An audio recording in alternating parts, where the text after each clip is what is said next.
Chers amis, bonjour.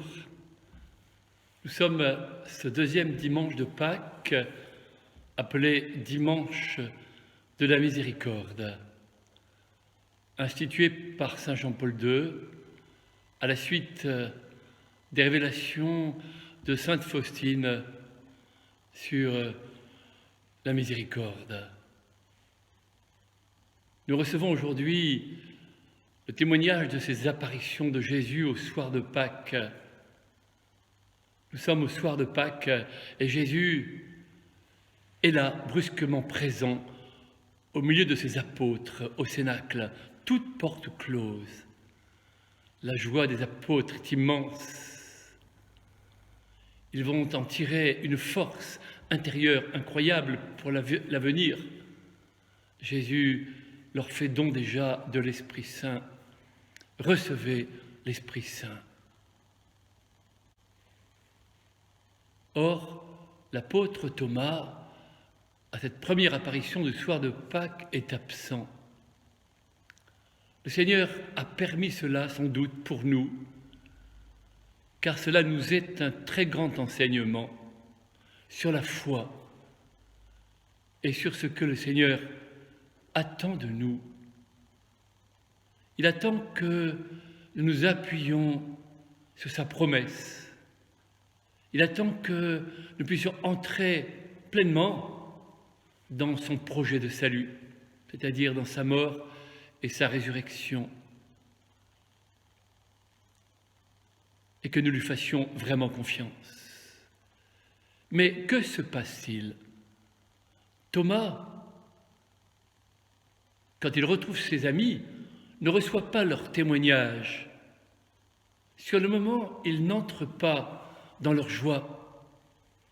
Il est déçu sans doute d'avoir manqué cette rencontre si importante.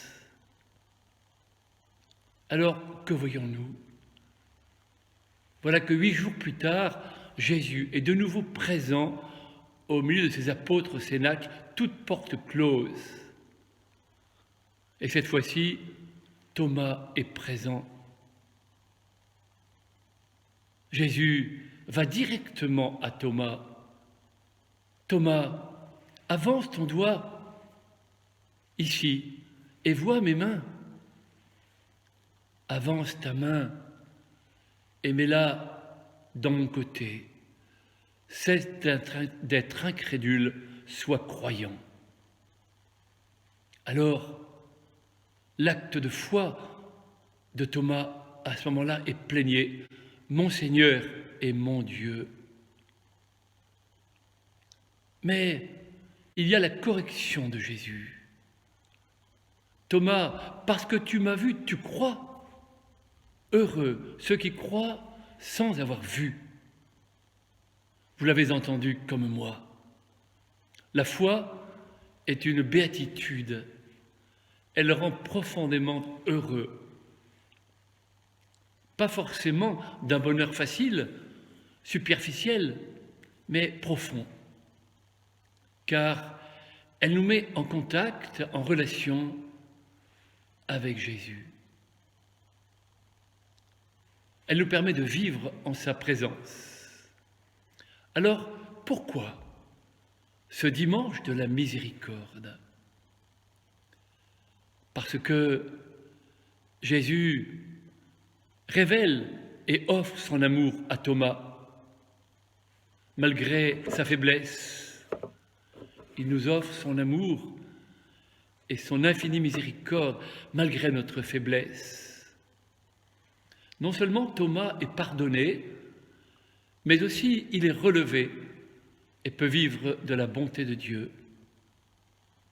À nous aussi, le Seigneur offre sa présence, pardonne tout, il nous relève et nous purifie. Rien ne l'arrête en nous, nos faiblesses, voire nos fautes, ne l'arrêtent. Je ne suis pas venu pour les bien portants, mais pour les pécheurs. Il suffit de nous mettre en vérité devant lui et comme Thomas, de nous écrier « Mon Seigneur et mon Dieu ».